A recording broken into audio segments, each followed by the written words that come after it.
So what do you do? Um, I coordinate the CSA Network, which is the Community Supported Agriculture Network in the UK, and community supported agriculture farms. There's lots of different types, but mainly the thing that links them all is that the producers and the consumers share the risks and rewards of farming, and basically the community is supporting the farm in some way or other, whether that is paying for their vegetables up front, or buying shares in the farm, or helping out with actual manual work on the farm, helping with growing and harvesting, or other ways. And the main reason for doing this is, one, it makes it more viable for the farmer, because they know they've got a certain number of members and customers that is enough to basically cover the cost of production. Then they've kind of got a secure income for the year. And also, farming is hard, so if you can have help with labour as well, then that reduces your labour costs. And the consumers benefit by getting fresh, affordable produce and having a link to the farm. So there's all the physical and mental health benefits of growing that they benefit from, and they also benefit from being part of a community. And farms do lots of events and training and other things, so they benefit from all that. So most people who are members of CSAs do it because they really like the produce they get, and it's better than any other produce. So that's why they keep going there, keep being members. But yeah, they just like being part of that community. Yeah, we're a member of Sutton Community Farm. Yeah. We get a veg box. We get a veg bag. Yeah. And we also get a meat box from is it Rosewood Farm in Lincolnshire? Robert Rose. Yeah, I don't know them, but could be an organic beef farm in a conservation area in Lincolnshire, and we get a meat box. We also get a fish box. There's a guy who drives down to the coast early on Friday morning, comes back with a van full of fish. Yeah. And he drops them off at points in southwest London, and we go along every week, and we pay for 12 weeks up front. Yeah. And we don't know what fish we're going to get. And he's got lots of videos on his website about how to prepare different kinds of fish. Fantastic. So we get our vegetables, meat, and fish from from various veg boxes. And so why do you do it? Why do you do what you do? Me personally, because I think it is the most ethical and sustainable way to get food. I think, basically I'm a cook, I'm a chef, and I like good quality produce. I personally think it's better to buy direct from the farm, because then you get the freshest, best quality produce. You don't get good quality produce in most shops, because it's been transported long distance and sat around for a long while. And if you get it from a CSA, it's basically generally been harvested that day, so you've got a few hours between when you get it, and you just wouldn't get produce like that from anywhere else. And I think small scale farms are the most sustainable way to farm. So you can have organic farms, but they could be huge. They could still be huge and still be mainly one crop. Whereas the cat. Whereas small scale mixed farms is best for the environment and best for wildlife and best for soil. And I don't personally eat meat or dairy or anything else, but if you are going to eat meat or dairy or anything else, then I think that is the most ethical way to do it, because I think having a small number of livestock, and also it gives people an understanding of how meat is produced. Yeah. So I think that's important as well. Um, how did you get into it?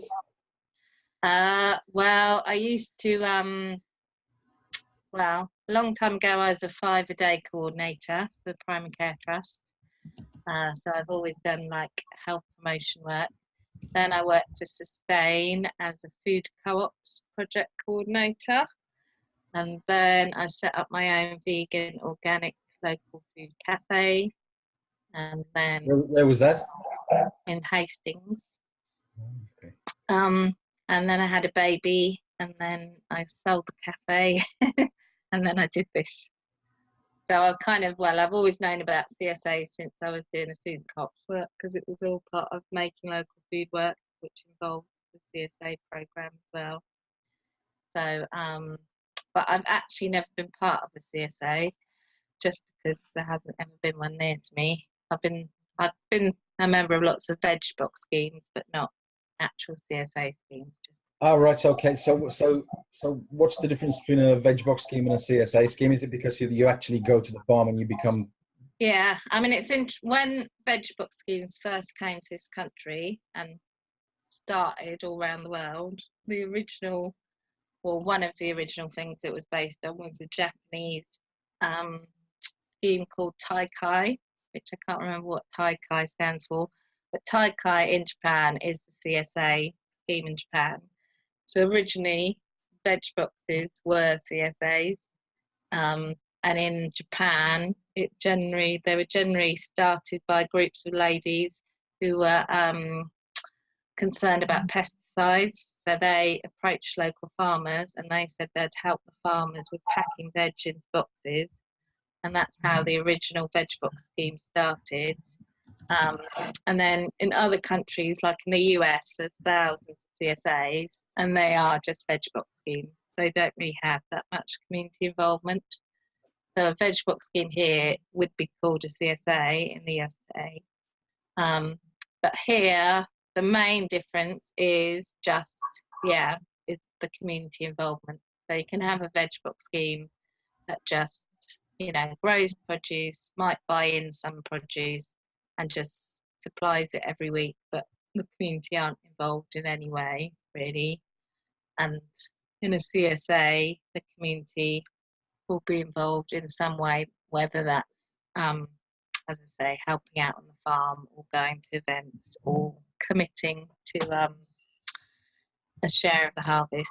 But I would say there's lots of veg box schemes now that don't think they're CSAs, but they're pretty much, like Right. So the CSA network isn't involved with veg box schemes.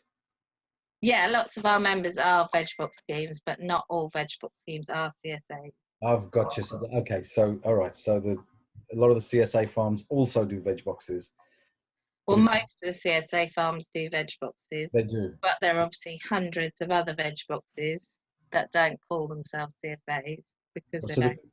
So the key is inviting people onto your farm and having that personal link. Yeah, it's the community is involved in some way or other, not always helping out on the farm, but there's more of a link between the farm and the community. It's not just an exchange of goods. Yeah. I know that we can go to Sutton Community Farm if we want to, but it's quite a distance, so we don't. Yeah. We just get the veg box delivered. So we want to support them. We are part of, there are 3 couples in London who are looking to start a housing co-op or some sort of a co-housing project. And one of the places we're looking at is Hastings, and we went to Hastings last week. Wow. And we spent a few days in Hastings and just to check it out. It's the friendliest place we've ever been. I was like, everybody wants to talk to you. It was incredible. We had such a great time. Everybody was so friendly. So we may be moving down there. I don't know. Yeah, I've moved to Devon now, so I'm not there anymore. All right. Yeah, Hastings is good. But you have to get in quick before the property prices go up. I think it's going to. And we were saying that to people. We don't want to be those down from London people who are going to put the prices up. We want to start some sort of a co-op. Yeah, there's a few housing co-ops there already. Are there? Okay. Yeah. I'm looking into what they're doing. So what how are you doing? How is the CSA network doing? What successes have you had? So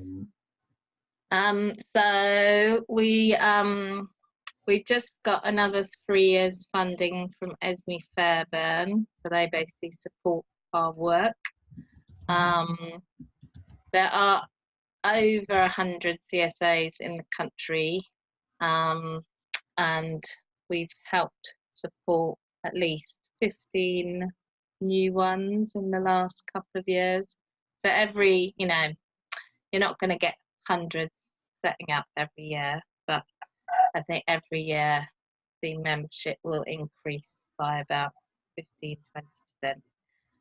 We run a mentoring program, so a lot of the new CSAs, we basically arrange for them to get advice from existing CSAs who go and visit them and give them startup advice. And we also have a kind of A to Z guide to setting up a CSA, which we send to all our members.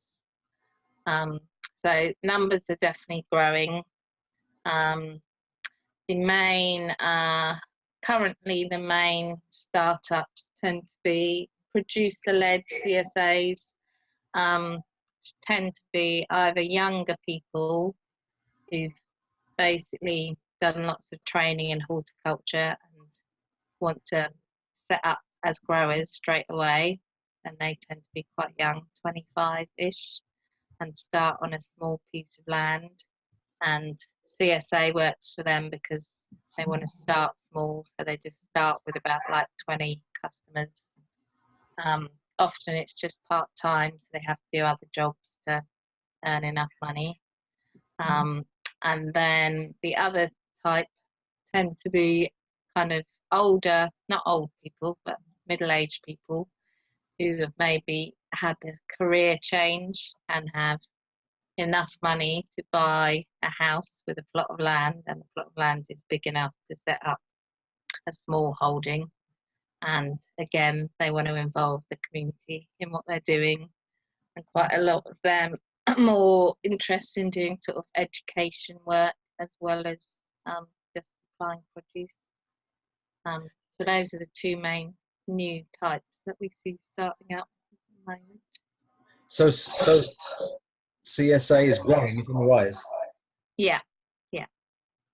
I think a lot, I don't know what the percentage of new entrants is, but there's the Soil Association runs this Future Growers scheme, which is people who want to set up organic veg businesses, and quite a high percentage of them go on to set up CSAs.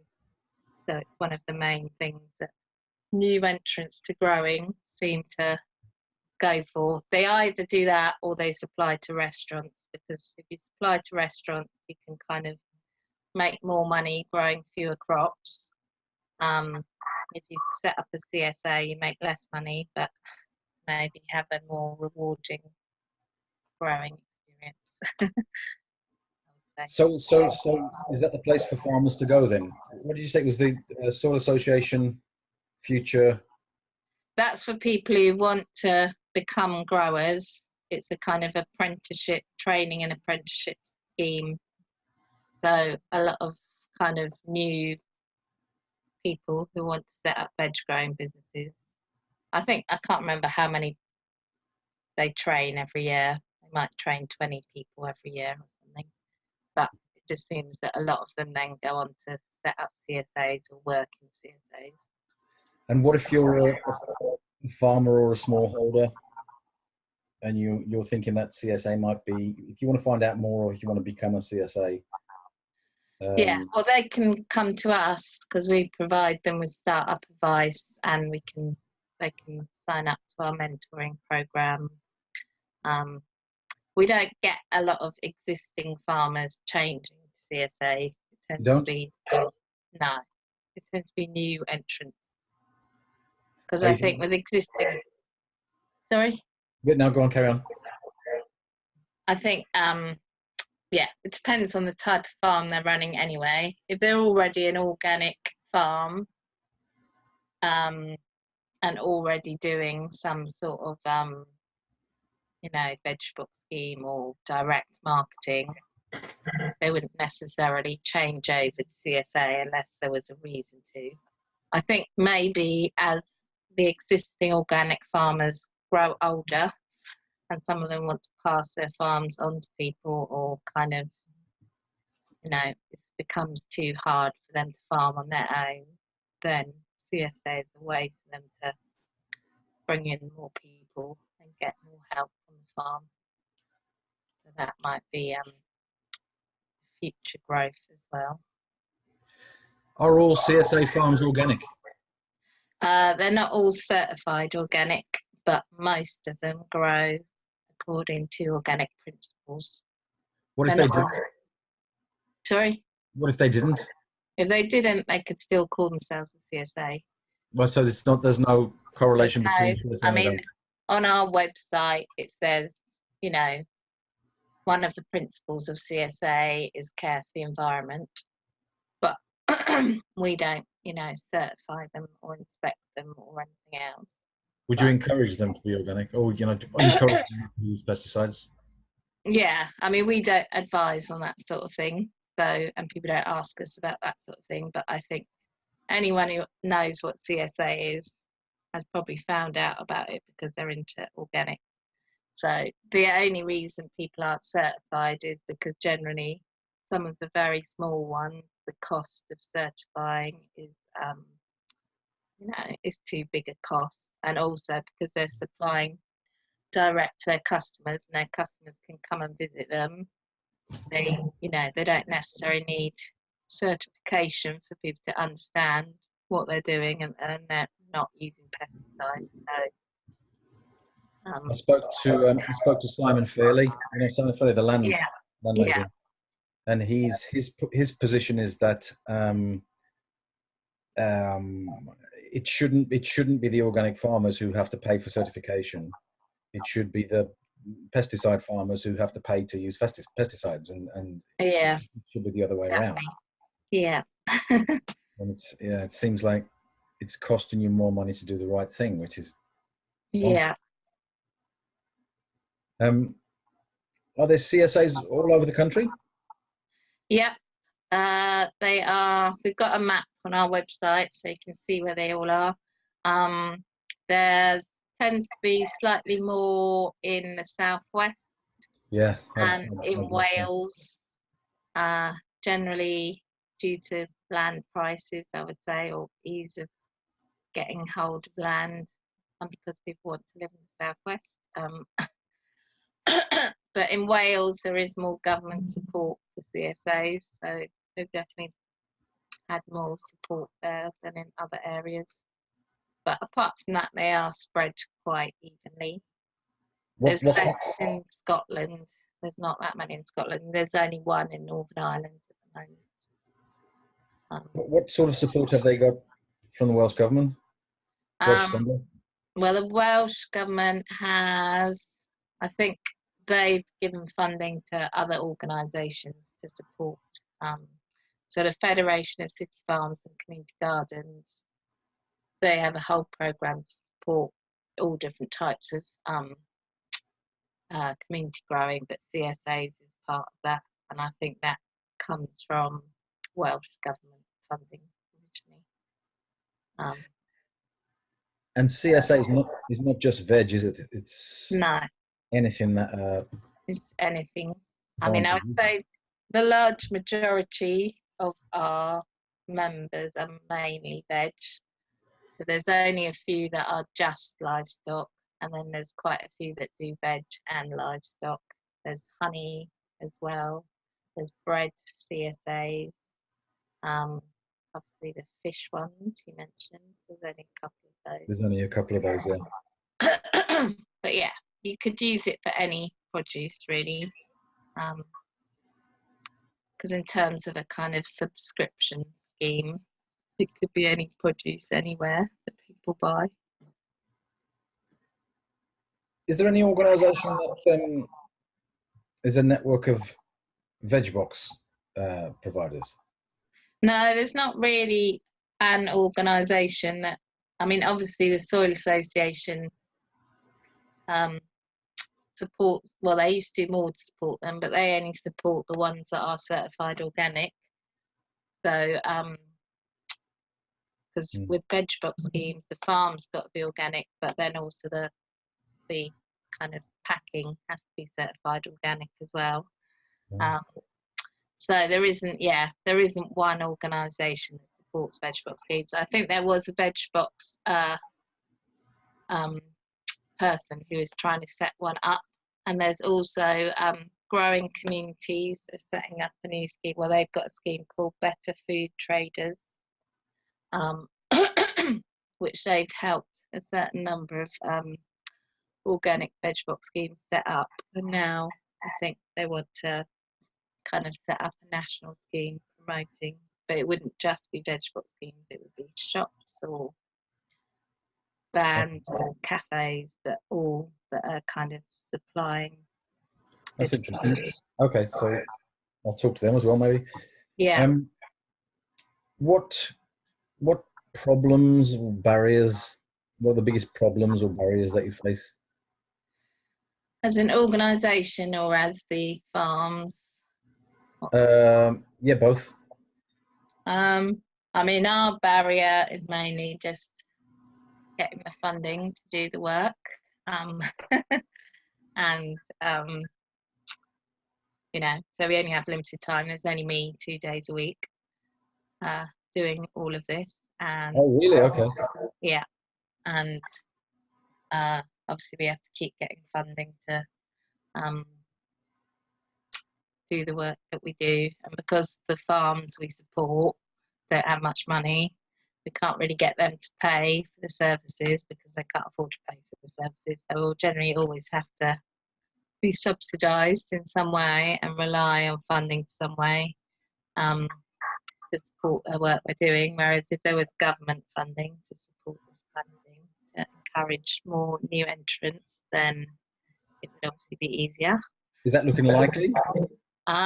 We've just set up a new fruit and veg alliance, which is an alliance of lots of organisations that support growers. They're not just small scale growers, it goes like large producers, but that is to try and get the government to support growers more, because we need to eat more fruit and vegetables. So in order to meet our dietary targets, if there's more done to support growers, then we can grow more in the UK, and that could mean changes to the way obviously subsidies are given out post Brexit, and people could be rewarded for public goods, so not just looking after the environment but also providing healthy produce and educating their consumers. Yeah. Tell us a bit more about that then. I mean, what sort of subsidies do farmers get now? How would you like to see that change? Well, at the moment, if you're under 5 hectares, you don't get anything. So most of our members and most fruit and veg growers don't get anything. That's outrageous, isn't it? Which is obviously completely silly, because people are supposed to be, a third of people's diet, or more than a third, supposed to be fruit and vegetables, whereas there's lots of subsidies for, you know, large farms producing, you know, sugar or meat and dairy, which you're not supposed to be eating so much of in your diet. So if the subsidies was based on what is a healthy diet, then most of the money should be going to fruit and veg growers. At the moment, least is horticulture gets the least amount of support, and small scale growers get nothing, basically. How do we change that? Well, we just have to keep lobbying the government to try and change it, and you know, it all depends what happens post Brexit, what the budget is and how it's divided up. You know, they might just reduce subsidies for everyone rather than redistributing it more evenly. So yeah, it's hard to tell at this stage. They're saying lots of the right things, but that doesn't mean they'll happen. Are they? Yeah, Michael Gove has actually said some of the right things occasionally. So, I mean, that's not our main work, but the Land Workers Alliance, that is like one of their main things, and they have had quite a lot of success talking to the right people and getting them to listen to their arguments. So. I'll talk to Ollie. Ollie some more about that. Yeah, yeah. So for the actual CSA farms, I mean, being a small scale grower is just hard, basically. It will always be hard. You will never earn a lot of money, and it's constant work. And so there's only a few people who are going to want to go into it as a career, but for you have to love it, I suppose. Yeah. So the ones that are doing it for environmental reasons, because they want to have a positive impact on the environment, and because they love being outside and they love growing. But you're never going to get rich doing it. And it's as a in terms of work-life balance, there isn't. Well, there is, but it's always on the farm, basically. Yeah, it has to be your life. It has to be your life completely, doesn't it? Yeah. And things like the current hot weather can just have a major impact on your ability to grow. And so how can these problems be overcome, do you think, both for the CSA network and for farmers? I think, it's hard because the price of organic fruit and veg is already, it's not high, but it's still not affordable. That's the thing, is most people's incomes are not high enough to be able to afford it. So if the price went up even higher, even fewer people would be able to afford it. In most cases it isn't that expensive, so it's definitely cheaper than supermarkets. If you're buying the equivalent produce at the supermarket, it's far cheaper to get it from a CSA. And in some organic food is organic food direct is cheaper. Right. But in some cases it's actually cheaper than a non-organic as well. So when it's like time for courgette gluts, courgettes will be far cheaper direct from a farm than they would be in a supermarket. So that's something to really flag up then, isn't it? People's perception is that it's expensive, but actually, if you get it at the right time of the year, direct from the farm, then it's not that expensive. All right. So the seasonal aspect is important for price. Yeah, and obviously what varieties you're buying is important. But at that price, most farms aren't making huge profits. So I think there does have to be a subsidy somewhere, personally, because I think the amount of positive public goods that they're providing, as well as providing fruit and vegetables, they are, looking after the environment. They are promoting good health. So I think they should be subsidised, personally. Yeah, maybe it wouldn't need any extra money either. Maybe just a switch of subsidy from the big farms to the small farms.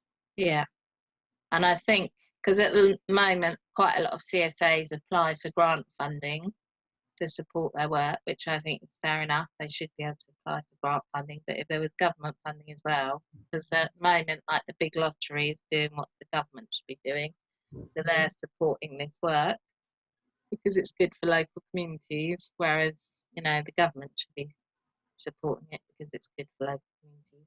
Yeah. And the actual cost, would be minimal compared to, like most of the subsidies given out go to the richest farmers, and quite a lot of those richest farmers just have horses on their land. They don't even farm the land. Yeah. Because it's based on the size of the land, not what is produced. So it shouldn't actually cost more. It should just be. Yeah. And that's ridiculous, isn't it? Just paying subsidies on the size of your holding. That is insane. Completely ridiculous. You've got ponies on your land. It's just. Yeah. So what right, so how can individuals help? Well, individuals just need to buy from CSAs if they have one near them. I mean, not everyone has one near them, but if they do, you know, most It CSAs. sounds like more and more people are getting one near them. Yeah, yeah. I mean, in some cases, the CSAs were set up by the community. So where there wasn't one, the community got together and said, right, well, we want to be able to buy, you know, local produce.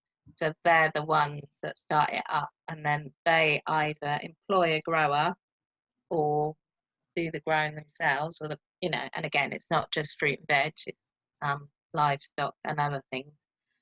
So if there is, you know, if local people don't have something near them and want to set something up, we can help them set it up as well. So it's either a case of, you know, working with existing farms or setting up a new farm. But that's, you know, a lot of the big CSAs like Stroud was all driven by the community because they wanted to be able to have that produce there. You'd expect it, wouldn't you? Yeah, in Stroud, obviously. Yeah. But yeah, so there's lots of areas of the country where there may, you know, people might not be able to find that type of produce they want to. It just occurs to me, I used to live in Japan. I lived in Japan for a year, and I don't know whether this is what you were talking about, but there was something called the Seikatsu Club. Yeah. And it was groups of housewives in Tokyo, and they got together and they decided they wanted to get better food, and they started something like CSA, and it ended up they started their own farms, and it's huge now. It's spread right the way across Japan. Yeah, yeah. I Well, hadn't. that's where it started. In Japan was one of, well, it started in Japan and then kind of biodynamic farms in Germany and Switzerland. They both kind of started it at the same time, and then it spread to the US and other countries. But yeah, it's really big in China now. There's CSAs in Brazil, Eastern Europe. There's lots of new CSAs starting. So it is like spreading all over the world.